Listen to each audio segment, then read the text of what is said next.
నమస్తే అత్తలో. నమస్తే కోడళ్ళు. జ్యోతి, ఆలు కట్లెట్ చేసుకుందాం. సాబ్దానా ఆలు కట్లెట్. 4 ఆలుగడ్డలు, పచ్చిమిర్చి, ఉల్లిపాయలు, కొత్తిమీర, పుదీనా, కరివేపాకు. ఆలుగడ్డలను ఫస్ట్ ఉడకబెట్టుకోవాలి. ఆలుగడ్డలను ఉడకబెట్టుకుందాం ఫస్ట్.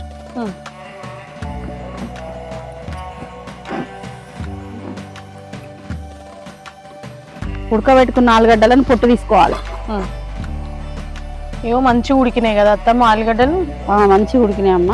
వీటిని పొట్టు తీసుకోవాలి.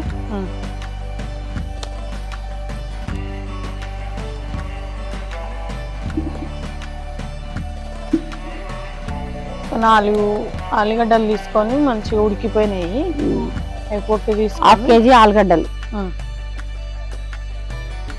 దాంట్లోకి వేసే ఇంగ్రీడియంట్స్ చూపిస్తాను నేను.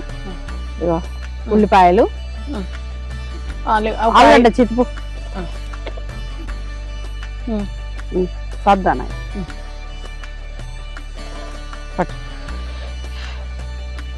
సాబ్దానా నానబెట్టుకున్న సాబ్దానా. ఎంతసేపు నానబెట్టాలి అత్తమ్మ ఇది? పొద్దున్నే నానబెట్టుకొని 4 గంటలకు చేసుకోవచ్చు. సాబ్దానా నానబెట్టుకొని సాబ్దానా గిన్నెలో పోసుకొని సాబ్దానా మునిగే వరకు నీళ్ళు పోసుకోవాలి. అది మధ్యాహ్నం వరకు మంచిగా ఇట్లా నానిపోతుంది. ఇట్లా అంటే ఇట్లా అయిపోతుంది. అప్పుడు కరెక్ట్ వచ్చినట్టు. అది కొంచెం పసుపు, 1/2 టీ స్పూన్ పసుపు. కట్లెట్కి పసుపు అవసరం లేదు, కానీ పసుపు వేస్తే కలర్ఫుల్ గా అనిపిస్తుంది. సన్నగా తరిగిన 5 పచ్చిమిర్చి, 2 టీ స్పూన్ల కారం, 1 teaspoon garam masala, 1.5 spoon ఉప్పు, 1/2 టీ స్పూన్ జీలకర్ర, 1 టీ స్పూన్ అల్లం వెల్లుల్లి పేస్ట్, కొత్తిమీర, పుదీనా, కరివేపాకు, 1 పిడికాడు. దీన్ని మంచిగా మిక్స్ చేసుకోవాలి.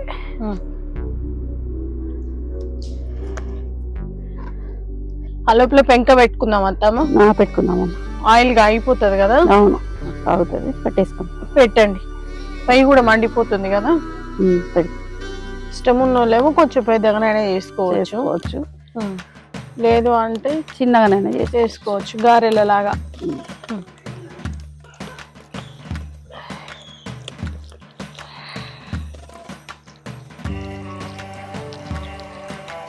ఆలు సాబ్దానా కట్లెట్ చూడమ్మా.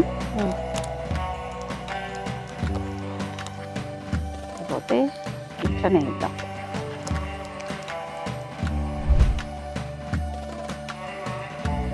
చిన్నపిల్లలు బాగా ఇష్టంగా తింటారేమో కదా అత్తమ్మ. ఆలుగడ్డ కదా, ఆలుగడ్డ, కొత్తిమీర, పుదీనా, సాబ్దానా, ఉల్లిగడ్డ వేస్తే మంచిగా ఇష్టపూర్తిగా కొంచెం స్కూల్ పోయేసి రాగానే మంచిగా స్నాక్స్ లాగా బాగుంటది ఇట్లా చేస్తే. బాగుంటది.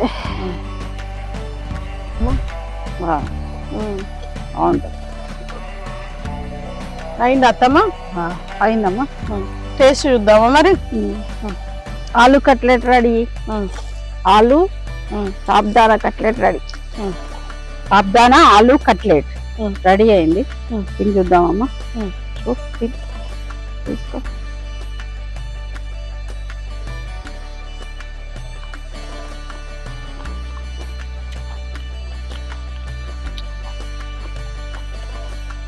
ఆలుగడ్డ ఫ్లేవర్ సూపర్ తెలుస్తుంది అత్తమ్మ.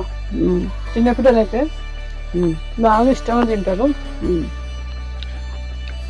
సూపర్ అంటే సూపర్ ఉంది. మస్తున్నాయి ఆలు కట్లెట్ సూపర్.